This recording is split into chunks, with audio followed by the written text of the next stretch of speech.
Hello दोस्तों। तो आज का जो है हम ब्लू बर्ड ब्लॉक 2 सैटेलाइट जो हमारे भारत के आंध्र प्रदेश के श्रीहरिकोटा से जो लॉन्च किया गया है उसके बारे में विस्तृत जानकारी जानते हैं। तो ब्लू बर्ड ब्लॉक 2 ये एक तरह का सैटेलाइट है। Satellite means it's man made, not natural. इसको लॉन्च किया गया है। स्पेस टेक की दुनिया में ये बहुत इम्पोर्टेंट मैसेज है, बहुत इम्पोर्टेंट न्यूज़ है। इसको अंतर्राष्ट्रीय इंटरनेशनल AST स्पेस मोबाइल द्वारा विकसित किया गया है और ये मेनली जो है 5G ब्रॉडबैंड के लिए ये काम किया गया है। ठीक है। और जो है इसका डायरेक्ट ये जो है शक्तिशाली व्यवसाय की ये कमर्शियल है, इट्स नॉट फॉर मिलिट्री। ये उसको भी वो भी यूज कर सकते हैं, बट ये इसका मेन टारगेट है कि इसको कॉमर्शलाइज करना, इससे इसका सर्विस देके लोगों को बेनिफिट करना और उससे पैसे कमाना। इसके आकार और डिजाइन के बारे में देखते हैं तो इसका जो एंटीना का आकार है ब्लू बर्ड ब्लॉक 2, इसका जो एंटीना है फेस्ड एरे, जिसका आकार लगभग 2400 वर्ग फुट है, यानी 2400 स्क्वायर फीट है। जो ब्लॉक 1 के उपग्रहों जो कि 693 उसका लगभग 3.5 गुना है। ये ब्लॉक 1 ब्लॉक 2 क्या मतलब है? ये ब्लॉक 1 ब्लॉक 2 है कि इसमें जनरेशन चेंज आ रहा है और चीज़ें अपडेटेड हो रही हैं। पहले जैसे हमारा 2G 3G 4G था, वैसे ये है ब्लॉक 1 ब्लॉक 2। ये अपडेटेड है, ज़्यादा एरिया कवर कर रहा है और ज़्यादा ही डिस्टेंस और ज़्यादा एरिया कवर करने के लिए इसको डिज़ाइन किया गया है। इसमें संरचना क्या है कि ये जो इसका एंटीना है ये आपका पहले क्लोज वे में होता है। ये एंटीना जो है आपका क्लोज होता है, लेकिन जब वहाँ पे जाएगा ये सैटेलाइट, वहाँ पे आपके लो ऑर्बिट में जब ये सेटल हो जाएगा तब ये ओपन हो जाएगा और ओपन होने के बाद जो है ये वर्किंग कंडीशन में आ जाएगा। और टेक्निकल स्पेस में देखा जाए तो ये 5G कनेक्टिविटी देने में सक्षम है। प्रोसेसर FPGA यानी फील्ड प्रोग्रामेबल गेट एरे, इस पर ये प्रोसेसिंग का काम करता है और ये 10 गीगाहर्ट्ज बैंडविड्थ क्षमता प्रदान करता है।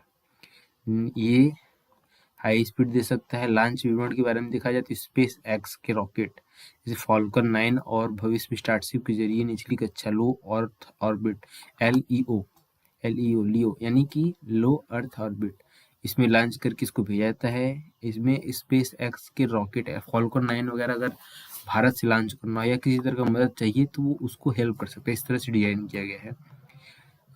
इसमें जो है कि ये 500 से 600 इसका रेंज जो है 500 से 600 किलोमीटर की ऊंचाई पर तैनात किए जाते हैं। ठीक। इसकी विशेषता AST निर्माता कौन है? AST स्पेस मोबाइल अमेरिका का कंपनी है। ये सीधा 5G दे रहा है direct to device. Direct to device का मतलब है कि इसमें जो हम लोग यूज कर रहे हैं वो क्या है कि आपके पास के नज़दीकी टावर से ही आपको सिग्नल मिलता है। आपका मोबाइल उससे कनेक्ट होता है, उससे कनेक्ट होके आपकी सारी डेटा को भेजता है, रिसीव करता है या कुछ करता है। लेकिन ये जो है ये सीधा सैटेलाइट से लॉन्च करेगा और संपर्क करेगा, सारी चीज़ें अपना जो है शेयर करेगा। ठीक। ये फेज एरे एंटीना यूज किया गया 5G NR और लियो में इसको स्थापित किया जाएगा। बैंडविड्थ 10 हर्ट्ज है। इसका मेन जो लाभ है, इसके प्रमुख लाभ में देखें तो प्रमुख लाभ ये है कि डेड जोन का खात्मा, यानी कि कहीं अभी भी इतना प्रोग्रेस होने के बावजूद भी कई एरिया में एंटीना या फिर टावर से जो है हम सिग्नल नहीं भेज पा रहे हैं, क्योंकि वहाँ एरिया इस तरह का है, वहाँ का भौगोलिक स्थिति ऐसा है, तो उसको भी वहाँ पर भी भेजने में ये सक्षम होगा और बिना किसी विशेष उपकरण के, यानी कि कोई अलग तरह से आपको एंटीना लगाने की कोई ज़रूरत नहीं है। आपका जो मोबाइल है उसी के द्वारा ही आप ये सब काम कर सकते हो। बाकी आपातकाल स्थिति के बारे में देखा जाए तो ये आपातकाल स्थिति जमीनी नेटवर्क ठप हो जाता है, जैसे कहीं पे बाढ़ आया या फिर तूफान आया या फिर किसी तरह का साइक्लोन आया, तो आपका वहाँ का लोकल नेटवर्क जो है, आपका जो टावर है वो डिस्टर्ब हो जाता है, वो फिर उसमें कार्य नहीं कर पाता है। लेकिन इसमें ये बड़ी बात रहेगी क्योंकि सैटेलाइट है, ये आपके ग्राउंड पे नहीं मौजूद होगा, ये आपको सैटेलाइट ऊपर से ही सारी चीज़ें कम्युनिकेट करेगा, तो इसीलिए उसके लिए आपको किसी तरह का प्रॉब्लम नहीं है आपातकालीन स्थिति में। और आगे जानते हैं इसको कब लॉन्च किया गया था, तो 24 दिसंबर 2025 को। इसको 24 दिसंबर 2025 को लॉन्च किया गया था, इसरो के द्वारा लॉन्च किया गया था। भारत में साझेदारी पार्टनरशिप किसका है, किसने यहाँ पे जो है पार्टनरशिप किया हुआ है, इसमें जो है कि वोडाफोन आइडिया ने यहाँ पे जो है अपना वो साझेदारी किया है। इससे होगा क्या, स्ट्रेटेजिक पार्टनरशिप, यानी कि VI जो है वो AST स्पेस मोबाइल के साथ साझेदारी करके ये लोग सेवाएं देना चाहते हैं उस एरिया के लिए जहाँ पर अभी तक जो है सही कनेक्टिविटी नहीं मिल पा रहा है, या सही व्यवस्थित रूप से वो कनेक्शन वहाँ नहीं मौजूद है, उसके लिए इसका VI के साथ क्या करार है। इसके तहत क्या है कि दूर दराज इलाकों, रेगिस्तान, हिमालयी क्षेत्र और घने जंगल में वहाँ 5G कनेक्टिविटी पहुँचाएगा, जहाँ पे टावर लगाना बहुत ही मुश्किल है। स्पेक्ट्रम का उपयोग, इसके लिए VI अपने मौजूदा स्पेक्ट्रम का ही उपयोग करेगा। और इसमें सबसे बड़ी बात है कि ग्राहकों को बिना किसी नए सिम या सैटेलाइट फोन को सीधे सामान्य रूप से स्मार्टफोन पर सिग्नल मिलेंगे, यानी इसके लिए कोई भी नया सिम लेने का जरूरत नहीं है। और ये किस मिशन के तहत हुआ है, तो डिजिटल इंडिया मिशन के तहत किया गया है। लॉन्च का विवरण देखा जाए तो लॉन्च की तारीख और समय, लॉन्च की तारीख 24 दिसंबर 2025 और आज नहीं तो ये तो कल ही हो चुका, तो आपका सुबह 8:55 पे। इसको कहाँ से लॉन्च किया था, सतीश धवन अंतरिक्ष केंद्र श्रीहरिकोटा, जो कि आंध्र प्रदेश में स्थापित है। और इसको किस रॉकेट द्वारा लॉन्च किया था, ये ध्यान रखिएगा। ये जो है आपका ब्लूबर्ड, ये आपका एक सैटेलाइट है। और सैटेलाइट लॉन्च किससे किया गया था, तो इसको लॉन्च किया गया था भारत के सबसे शक्तिशाली रॉकेट, जिसको बाहुबली भी कहा जाता है, LVM-3M6। इसको ये इसका नाम है LVM-3M6, इसी के रॉकेट के द्वारा इसको लॉन्च किया गया था। और इसका वजन कितना है, तो इसका 6100 यानी 6 टन 100 किलोग्राम इसका वजन है। इसको लो और अर्थ ऑर्बिट में भेजा गया है। ये जो है पिछले ब्लॉक 1, ये ब्लॉक 1 जो मैंने बताया कि इसे आपका 2G 3G होता है, वैसे इसमें ब्लॉक 1 की अपेक्षा देखा जाए तो इसको 10 गुना ज़्यादा क्षमता बनाया गया है। ये ब्लॉक 1 से 10 गुना अधिक डेटा प्रोसेसिंग क्षमता है इसका। अब फिर से एक बार देख लेते हैं, पहले ब्लॉक 1 और ब्लॉक 2 को अगर हम दोनों को डिस्कस करें तो पहला जो भेजा गया था उसका एंटीना 693 फुट था, 693 वर्ग फुट था, स्क्वायर फुट और स्क्वायर फुट में अंतर होता है। वर्ग फुट लगने का मतलब होता है एरिया आपको बता रहा है, अगर वर्ग ना लगा होता तो वो आपको लेंथ बताता, तो क्योंकि एंटीना एक निश्चित एरिया है वो खुलता है तो उसका वर्ग फुट है, 693 वर्ग फुट उसका एरिया है। और इस समय जो भेजा गया है ब्लॉक 2 उसका 2400 वर्ग स्क्वायर फुट था। और जो ब्लॉक 1 भेजा गया था उस समय उसका डेटा स्पीड 4G 5G का शुरुआती स्पीड था, यानी कि जो स्टार्टिंग में उस समय जितना टेक्नोलॉजी विकसित हुआ था उसके हिसाब से, लेकिन ये 5G ब्रॉडबैंड में बहुत ज़्यादा हाई स्पीड है। और पहले जो था कि ब्लॉक 1 वो कम हल्का था, लेकिन ये लगभग 6100 किलोग्राम से भी अधिक है इसका वजन। इसका लॉन्च पार्टनर जो है पिछले का वो स्पेस एक्स था, वो अकेले किया हुआ था आपका स्पेस एक्स। लेकिन इसमें इसरो एंड स्पेस एक्स ये चीज़ बताना चाहेंगे कि बहुत लोग इसमें जो है कि कंफ्यूज हैं, सोच रहे हैं कि भारत स्पेस एक्स को पिछाड़ के आगे निकल गया, सब अपने से कर रहा है। ऐसा नहीं है दोस्तों, स्पेस एक्स इसरो के साथ जो है ज्वाइंट मिशन कर रहा है ये। इसके तहत इसमें वोडाफोन आइडिया ने इसमें पार्टनरशिप किया हुआ है और वो लोग इसका लाभ उठाएंगे। लेकिन ये दोस्तों स्पेस एक्स अपना खुद का सर्विस यहाँ पे देने वाला है, उसके लिए इन्होंने ऐसा ही प्रोग्राम किया है, ठीक है।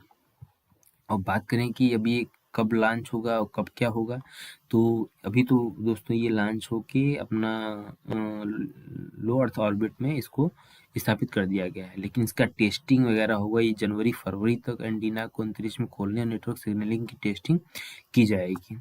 अब पूर्ण रोल आउट के रूप में देखा जाए तो AST space mobile Vodafone idea के अनुसार भारत की इंटरमीडिएट यानी रुक रुक कर मिलने वाली नेशनल शुरुआत 2026 की पहली छमाही में होने की उम्मीद है। ये 2026 की पहली तिमाही का कहने का मतलब है कि आपका फरवरी मार्च तक। ये दोस्तों सबसे बड़ी बात है कि ये आपको कंटिन्यूस नहीं मिलेगा, रुक रुक कर सर्विस मिलेगा। क्यों? क्योंकि अभी जो है कि जो भेजा गया है एक ही है, तो इसको कंटिन्यू आपको यहाँ पे सर्विस ये नहीं देगा क्योंकि लो अर्थ ऑर्बिट में है, तो इसीलिए अभी ये जो है रुक रुक कर मिलेगा। अभी दोस्तों ये स्टार्टिंग फेज है, जब अगर ये सब चीज़ सक्सेसफुल होती हैं तो क्या किया जाएगा, लगभग 45 से 60 कंटिन्यूस कवरेज के लिए, यानी कि आपको पूरी तरह जो है वो आपको नेटवर्क हमेशा मिलता रहे, उसके लिए 45 से 60 और सैटेलाइट लॉन्च किए जाएंगे, जिससे हमें 24/7 यानी 24 घंटे और हफ्ते पूरा मतलब हमेशा के लिए मिलता रहे। उसके लिए जो है 45 से 60 और सैटेलाइट लॉन्च करना पड़ेगा। और एक्सपेक्टेशन प्राइसिंग, क्या एक्सपेक्टेशन है कि क्या प्राइसिंग होंगी, तो उसके लिए देखा जाए तो कोई हार्डवेयर की जरूरत नहीं पड़ेगा। हाँ, मतलब जो आप मोबाइल यूज़ कर रहे हो, स्मार्टफोन यूज़ कर रहे हो, उसी को ही आपको यूज़ में करना है, उसी को यूज करके ही उसी में नेटवर्क आपको प्रदान किया जाएगा। इसका जो है कि माना जा रहा है कि इसका जो डे पास के रूप में भी या छोटे मोटे पैक के रूप में दे दिया जाएगा। बाकी इसका संभावित जो मंथली पैकेज है वो 200 से 500 के बीच अभी अनुमान लगाया जा रहा है। अभी ये कोई फाइनल डेटा नहीं है, अभी लगाया जा रहा है अनुमान कि इतना से इतना के बीच में जो है आपका प्राइस हो सकता है। और VI के साथ क्या खास है, 30,000 करोड़, ये 30,000 का जो है कि VI ने इसमें निवेश किया है इस प्रोजेक्ट में, और ये नेटवर्क डेड जोन को खत्म किया जा सकता है, यानी कि ऐसी जगह जहाँ पे टावर नहीं लग सकते हैं, जहाँ पे टावर नहीं है या फिर किसी वजह से वहाँ पे हमारे कम्युनिकेशन के लिए वहाँ पे सुविधा नहीं है दूरसंचार का, तो उस जोन को ख़त्म करने के लिए इसका प्रयास किया जा रहा है। इसका स्पीड 120 MB पर सेकेंड डाउनलोड स्पीड मिल सकता है, जो कि कॉलिंग के लिए, सब के लिए, स्ट्रीमिंग के लिए अच्छा है। बट ये तो अभी भी मौजूद है, लेकिन ये स्पीड हमेशा नहीं है, कंटिन्यूस नहीं है, रेगुलर नहीं है, इसीलिए इसको बढ़ाया जा रहा है। तो अभी एक नज़र में देख लेते हैं इसका विवरण। ये जो है श्रेणी विवरण सर्विस प्रोवाइडर वोडाफोन आइडिया होगा, 2026 की शुरुआत माना जा रहा है, अभी ये कोई फाइनल नहीं है। ठीक, application, voice calling, video call, internet, ये सारी चीज़ें हैं। तो सब बातें हैं कि इसका जो है कि ये तकनीक काम कैसे करता है। तो दोस्तों बता दें कि ये तकनीक tower in the sky concept पे काम करता है। टावर इन द स्काई यानी कि जो टावर अभी आपकी ग्राउंड पे मौजूद है, वो टावर को रिप्लेस कर दिया जाएगा स्काई में, आसमान में। ये आसमान में स्थित रहेगा आपका। इसके एरिया 2400 वर्ग फुट होगा। ये 500 किलोमीटर दूर आपकी ज़मीन से 500 किलोमीटर की दूर पर होगा। और ये वैसे एरिया के लिए ज़्यादा बेनिफिशियल है जहाँ पे आपका टावर टावर जो है आपका वो कवर नहीं कर पा रहा है उसका एरिया। ठीक है, तो बेसिकली यही है कि आपका जो टावर यहाँ ज़मीन पर मौजूद था, ग्राउंड पर था, उसे अब स्काई में लगा दिया गया, जिससे डायरेक्ट कम्युनिकेशन हो सके। अब इसमें चिपसेट की बात करें तो इसमें AST 5000 नामक एक विशेष प्रोसेसर लगा है, जो दुनिया का सबसे उच्चतम चिपसेट है। यानी कि दुनिया में अभी तक जितना भी बना हुआ है उसमें से बेस्ट AST 5000 को देखा गया है। ये सबसे ज़्यादा बेस्ट है, इसलिए उसको उसमें लगाया गया है। और इसमें डॉपलर इफेक्ट का जो है समाधान किया गया है। यानी कि डॉपलर इफेक्ट होता क्या है, जब कोई चीज़ बहुत स्पीड में चल रही होती है तो उसके कारण जो आपको साउंड आता है या फिर वाइब्रेशन आता है, तो उसमें कुछ चेंजेज आते हैं उसके फ्रीक्वेंसी और वेव में। तो उसी को सॉर्ट आउट करने के लिए ही करने के लिए भी तकनीक इसमें लगाया गया है। जैसे दोस्तों आप ट्रेन वगैरह दूर रहती है तो उसका आवाज़ दूसरा रहता है, पास आती है तो आवाज़ दूसरा, तो वो चेंज जो आ रहा है वो डॉपलर इफेक्ट में आता है। उसी के कारण जो है उसी को बोला गया है यहाँ पे। और सबसे बड़ी बात कि अब इसकी ऊंचाई जो है 518 किलोमीटर, 518.5 किलोमीटर दिया गया है। एक उपग्रह में 2000 प्लस एक्टिव सेल रहेंगे, बाकी सब आपको बता दिया गया है। और दोस्तों ये सबसे बड़ी बात यह है कि 24 दिसंबर 2025 को इसको लॉन्च किया गया 855 पे, और इसको मलबे से बचाने के लिए, इसे अंतरिक्ष मलबे से बचाने के लॉन्च में आपका 90 सेकेंड देरी की गई। क्यों? क्योंकि उसमें मलबा से टकराने का डर था, इसीलिए इसको जो है आपको अलग वो किया गया। टाइम चेंज किया गया। और दोस्तों ये इसका देखा जाए मौसम का क्या इस पर प्रभाव पड़ेगा, तो ब्लू बर्ड ब्लॉक जो है ये 700 मेगाहर्ट्ज से 800 मेगाहर्ट्ज का उपयोग करता है, जो कि मोबाइल टावर उपयोग करते हैं। तो इसका क्या है, ये बहुत ही बेहतर होता है इसका ये रेंज, जिससे बहुत ज़्यादा पावर मिलता है और इससे बहुत अच्छा सिग्नल मिलता है हम लोग को। और इसमें क्या है कि 2400 वर्ग स्क्वायर फुट का ये जो है कि इसका एंटीना है, जो बहुत ही स्ट्रॉन्ग है और बहुत ही लार्ज एरिया कवर करने के लिए रेडी है। और इसका फ़ायदा मैंने बता चुका हूँ कि सीमलेस कनेक्टिविटी होगा, समुद्री स्थान में कवरेज होगा, ग्लोबल पार्टनरशिप होगा और 45 से अधिक टेलीकॉम कंपनियां जो है इसमें पार्टिसिपेट करेंगी। आगे चल के ये फ्यूचर के लिए है। और दोस्तों आगे देखा जाए तो इसका ब्लू बर्ड का नाम कैसे पड़ा, ब्लू बर्ड ब्लॉक 2 इसका नाम कैसे पड़ा, तो इसका नाम कैसे पड़ा इसको देखने के लिए हम जो है कि देखते हैं कि ये ब्लू नीला, ब्लू यानी नीला, ये हमारी पृथ्वी ब्लू मार्बल भी कहा जाता है का प्रतीक है। एएसटी स्पेस मोबाइल का मुख्य लक्ष्य पूरी पृथ्वी के हर कोने, चाहे वह समुद्र हो या जंगल हो, इंटरनेट से जोड़ना है।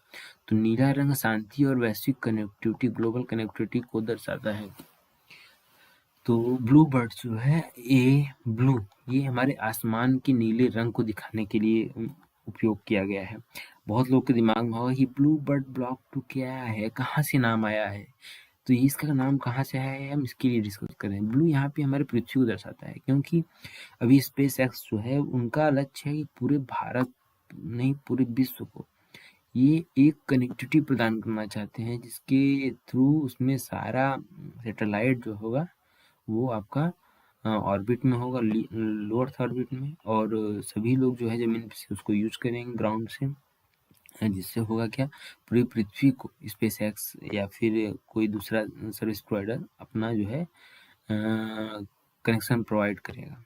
तो ये नीले रंग से शांति और वैश्विक ग्लोबल कनेक्टिविटी को दर्शाता है। कौन, ब्लू बर्ड, बर्ड यानी पक्षी। दूरसंचार उद्योग में बर्ड का इस्तेमाल किया जाता है कि आप किसी तरह का डेटा रिले कर रहे हो या किसी चीज़ का सिग्नल करते हो, तो वो ब्लो बर्ड यानी एक सूचना को दूसरी सूचना तक पहुंचाना, उसके लिए उसके दूरसंचार के लिए ब्लू बर्ड यूज किया गया है वर्ड। और ब्लॉक 2 का क्या महत्व है, ब्लॉक 2 महत्व है जैसे कि कोई भी हम प्रोजेक्ट काम करते हैं उसको ब्लॉक में डिवाइस किया जाता है, तो यह उत्पादन की जनरेशन को दिखाता है। जैसे ये शुरुआती उपग्रह थे, तो इसका उद्देश्य तकनीक को साबित करते हुए बुनियादी कनेक्टिविटी देना, इसका आकार छोटा था, तो उसी तरह ये दूसरा जो लाया गया ब्लॉक 2, ये अधिक उन्नत और कीमती और शक्तिशाली था, तो उसी को बोला गया ब्लॉक 2। यानी ब्लॉक 1 जो था ये बस ये है कि नया जनरेशन है, तो नया मतलब कि नया अपडेट किया गया, इसलिए ब्लॉक 2 नाम पड़ा है। जैसे हम लोग 5G 2G 3G 4G 5G कर मतलब जनरेशन चेंज हुआ है, वैसे इसमें ब्लॉक 1 और ब्लॉक 2 है। तो इस तरह हमारा जो है ब्लू बर्ड ब्लॉक 2 नाम पड़ा। तो ब्लू दिखाता है आपका ग्लोबल कनेक्टिविटी को, बर्ड दिखाता है कम्युनिकेशन को, टेलीकम्युनिकेशन को, और ब्लॉक दिखाता है जनरेशन को, कौन सा जनरेशन है, कौन सी इसकी जो है कि कितना अपडेटेड है, कितना नया चीज़ है। तो इस तरह का सारी चीज़ें हैं। बाकी इसमें देख लिया जाए तो हार्डवेयर है 3 पॉइंट पहली पीढ़ी से 3.5 गुना बड़ा है। ब्लॉक 2 इंगित करता है कि 10 गीगाहर्ट्ज का प्रोसेसर जो ब्लॉक 1 में नहीं थे। और इसका विवरण देखा जाए तो इसमें को ब्लॉक 4 ब्लॉक 5 कहता है। वैसे इसी इसमें बताया गया है कि सीधी सी बात है कि ब्लॉक ये वर्ड जो है मेनली स्पेस एक्स अपनी कंपनियों के लिए यूज करता है, और जितनी भी नई कंपनियां जो नई बन रही हैं वो काम करती हैं, तो नए चीज अपडेट आते हैं तो उसको वो सैटेलाइट के टर्म में जब वो लॉन्च करते हैं तो उसको ब्लॉक 1 ब्लॉक 2 इस तरह दिखाता है कि वो कितना अपडेटेड है, लाइव है कि नहीं है, तो इसके लिए है। तो आपको हमने ऑलमोस्ट सभी चीज़ें बता दिया। ये कॉमर्शियल सर्विस के लिए इसको उपयोग में लाया जाएगा। तो इसी के साथ जो है हम अब आपका ये पूरा ख़त्म करते हैं, और बहुत बहुत धन्यवाद। और हाँ दोस्तों, ऐसे ही हम अभी मेन टॉपिक को समझ में कम आता है उसको एआई के माध्यम से समझाने का प्रयास करेंगे, और उसके लिए जो है कि आप चैनल को सब्सक्राइब कर लीजिए ताकि आपको नई तरीके से समझने के लिए चीज़ें मिल चुकी हैं। ज़्यादा इसमें टाइम हम वेस्ट नहीं करेंगे, आपका जो पॉइंट टू पॉइंट बातें रहेंगी वही बता के बस इसको सम